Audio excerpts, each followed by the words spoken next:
va aller voir le travail maintenant de Tom Geleb.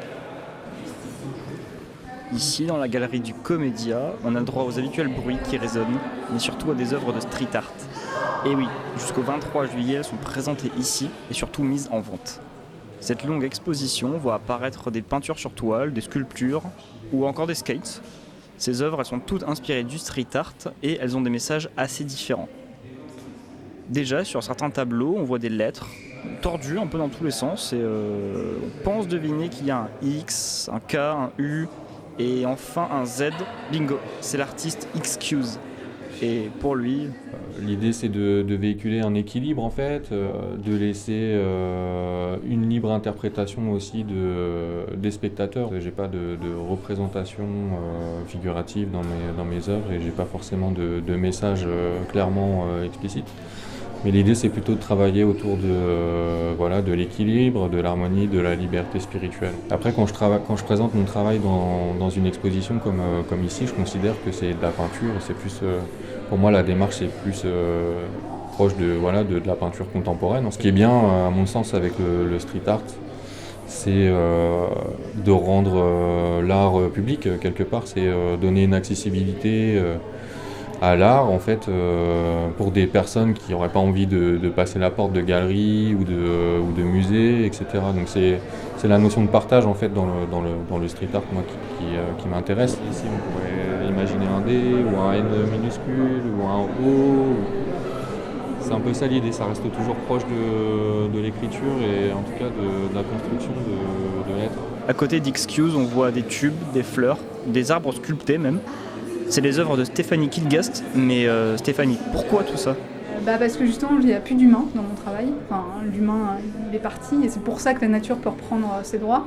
Et finalement, ce qui reste derrière nous, et c'est un peu ça la question que je veux poser, c'est tous nos déchets, tous les trucs qu'on a fait, mais qui vont rester là pendant on ne sait pas combien d'années, et la nature va pousser par-dessus. Mais en même temps, c'est joyeux parce que finalement, on n'est plus là, mais la nature se porte très bien. En marchant d'œuvre en œuvre, on remarque des peintures un peu plus abstraites qui nous plongent dans une atmosphère qui, disons-le, oscille un peu entre excitation et anxiété. Derrière ça, on retrouve l'outsider. Et l'idée, c'était d'incarner visuellement des sensations comme l'adrénaline, de rapidité d'exécution, d'énergie en tout cas, plutôt que réellement figurer quelque chose. C'est pour ça que je me centralise sur des formes ou sur un travail un peu abstrait. Je suis plutôt dans la recherche d'expression, de sensations. Heureusement, à côté de ce stress partagé avec l'outsider, il y a un message d'amour avec Tom Geleb, qui est brestois, et on remarque son personnage un peu tordu dans tous les sens. Là, du coup, on voit un personnage que j'ai créé qui s'appelle Teva, qui est mis dans des situations, dans des positions différentes. Les techniques sont différentes également.